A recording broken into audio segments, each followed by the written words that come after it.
Hello, and welcome to Conscious Curiosities, where we unlock the wisdom of the universe which lies within us.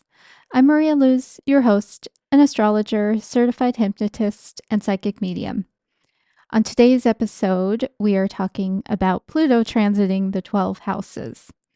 And before I start, I just wanted to remind you that I do offer gift certificates. So as the holidays are coming up, you might want to go to my website and you could purchase a astrology reading, a birth chart reading, or a forecast, or there's some other good things on there too. I would love to have you as a client or someone that you send to me. So I appreciate you considering that in advance. And continuing with my last 2 weeks, where I've been talking about Pluto leaving Capricorn and entering Aquarius, I mentioned last week that wherever Pluto transits in your birth chart, you will experience a transformation. And what this means is you would look at your birth chart and see where Aquarius resides. And depending on the type of house system that you use, it may be just one house, it may go over two houses as well. And then you would consider what that house from the first house to the 12th house, what it signifies in life. And I'll put some links to some of the other episodes and tools that I have for you to follow along. And then you would blend that house's natural sign affinity because each house is naturally correlated with one of the signs going from the first house in Aries to the 12th house in Pisces. So you would take that natural sign affinity and then you would blend it with Aquarius to understand what that overall vibe of the house in your chart is. And then finally, you would think about Pluto as an agent of transformation.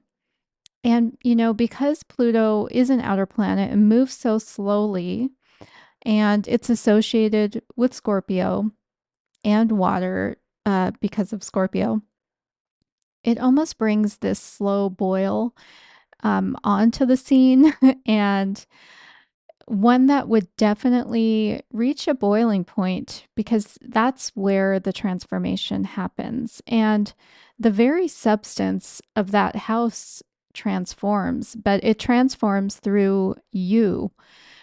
Um, and, the intention is always for your highest good, and it will involve healing of any wounds that you've been carrying around, either from early in this life or even past lives.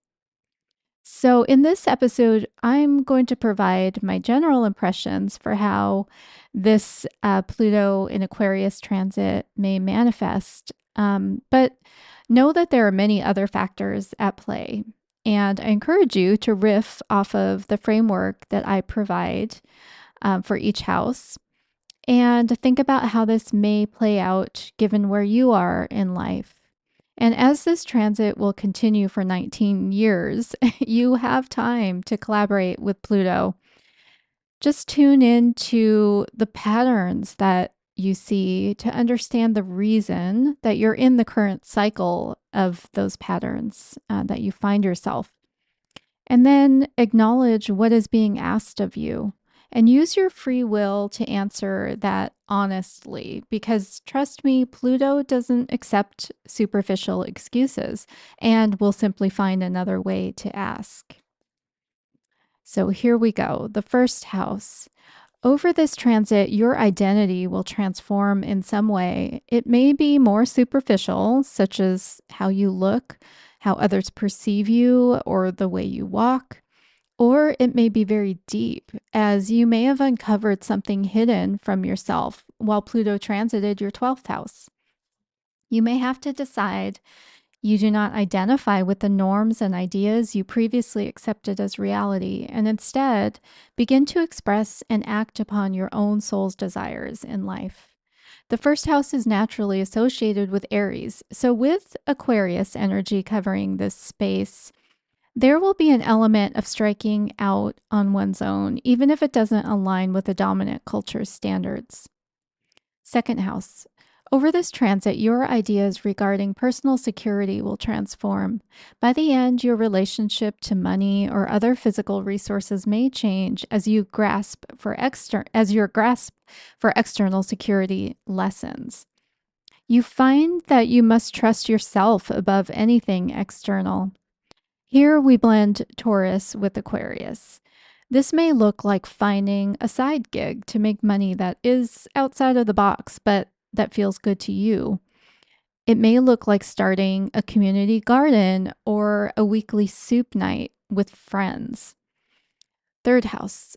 Over this transit, your perception of the people, places, and events closest to you will change. Pluto may lift off your rose colored glasses and enable you to see the unfiltered truth and ask, what do you have to say about this?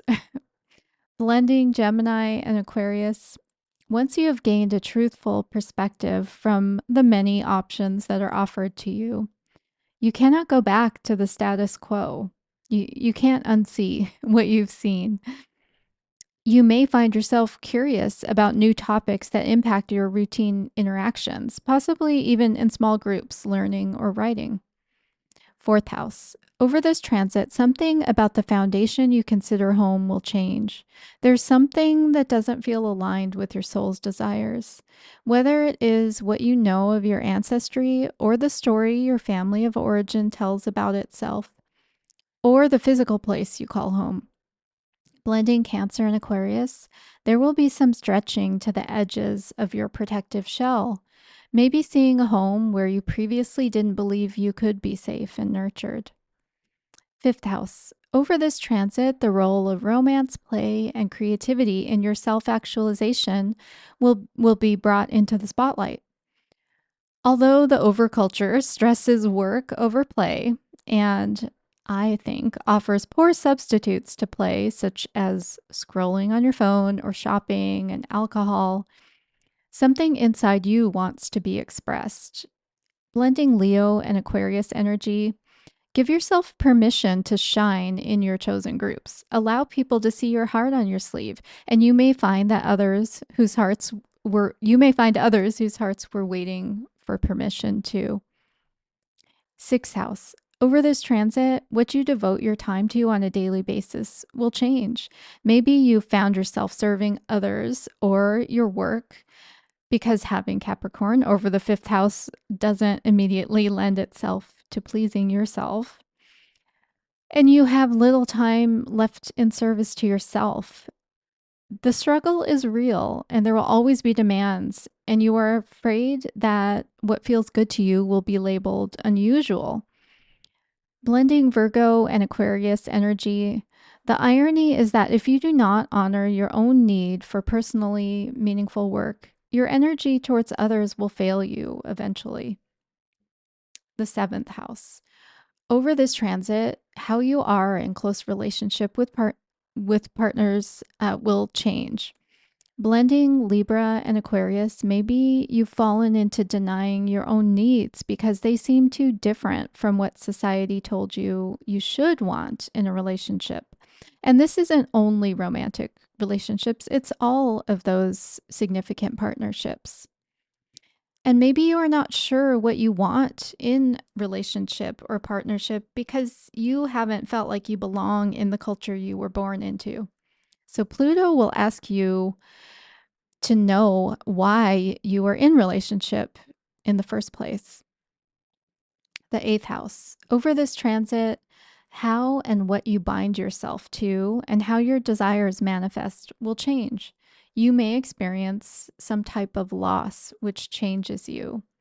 Blending Scorpio with Aquarius, you may find that objectivity serves you in dealing with others or even your own psychological issues. You may disentangle yourself from drama and trauma by exploring your shadow or taboo interests and integrating those things into yourself in a way you did not expect. The ninth house. Over this transit, you will expand your horizons, literally or figuratively, through travel or increasing your knowledge. You will feel compelled to go out seeking a natural philosophy that explains your moral code, or a tradition of wisdom which speaks to you deeply will be what you find. And blending Sagittarius and Aquarius, it won't serve you to adopt another's philosophy or spiritual practice, or to just take what you were given. You're meant to find your own. 10th house. Over this transit, your public persona, or what you consider your vocation, will change. How and why you got to your current status will be called into question. It should be no accident that you leave the legacy you do, and it requires you to understand what you uniquely bring to this life so that it may live on beyond you. Blending Capricorn and Aquarius, your goals will reflect not only desired personal achievements, but what you aim to accomplish more broadly in your time on Earth. 11th house. Over this transit, who you consider your people will change. We are wired to fit in, and over the course of our lives, we often compromise our soul's desires by pretending we are someone we are not, so we do not lose our place in the safety of the group. Aquarius is naturally affiliated with this house, so this transit may feel like old hat to you, or it may shock you into seeing how your natural ability to fit in has been a substitute for true belonging in your authentic state. The 12th house. Over this transit, your spiritual path will reveal itself to you. It won't hit you over the head with it. It will take some quiet and stillness on your part to perceive it from within. You may find yourself suspended between your old set of beliefs and something you can't quite see yet. Blending Pisces and Aquarius, you may find your imagination or your dream world offers a new way of understanding the larger meaning of life and your connection to it. I hope all of this information has empowered you to feel consciously curious about Pluto transiting the 12 houses while it's in Aquarius. And I will put some links in the show note for ways to support me and my work. You can also follow me over on Substack, where my community is growing. I'm so excited about it. That's at Maria Luz O'Rourke at Substack.